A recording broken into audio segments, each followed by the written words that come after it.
Anong sira, sir? Yung kadena sir, kumakalas. Ah, kadena. Oo. Eto sir, may tools ako rito. Tsaka yung bearing, kumaano na. Na, ano nangyari, nakakalas? Oo. Tapos umiipit yung kadena. Oo. Tsaka yung bearing, maalog na. Ah, bearing ng gulong o bearing ng pedal? Sa likod, sa... Ah, patingin ako. Patingin ako, sir.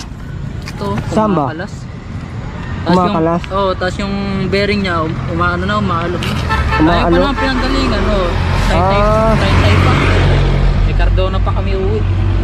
Kaya pala natatanggal yung kadena kasi nga yung bearing niya, ayan o, Makaldag na yung... umaalog na. Kaya pagka umalog, nalalaglag yung kadena rito. Oo. Tapos bumabara. Oo, Diba? Ilagay mo muna rito sa liwanag oh. Ah, gagawan ko ng paraan. Ikot mo nga siya pabalik. Itong kadena, kaya yan nalalaglag. Kapag pinipidal mo, umiikot siya. Tapos yung gulong, umaalog. Ano nangyayari? Wala na sa align yung kadena.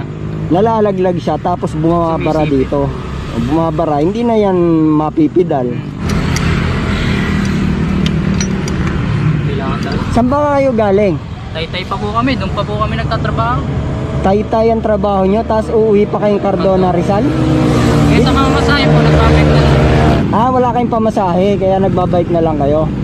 Ay, ito, gagawa natin paraan. Yung mga vulcanizing, wala na po eh. Hindi vulcanizing kailangan nito. Bike shop. Ano ba trabaho nyo? Ano po, sa mga hamba po. Hamba? Opo, sa mga pinto po. Ah, Sash Factory. Kailangan po eh. Mahirap na eh, may pamilya eh. Ito ang alog na oh.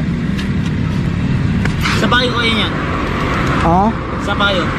Ah, papunta na akong pagpos eh. Ito yung sinasabi ko nga sa'yo. Ganyan yan oh. Yan.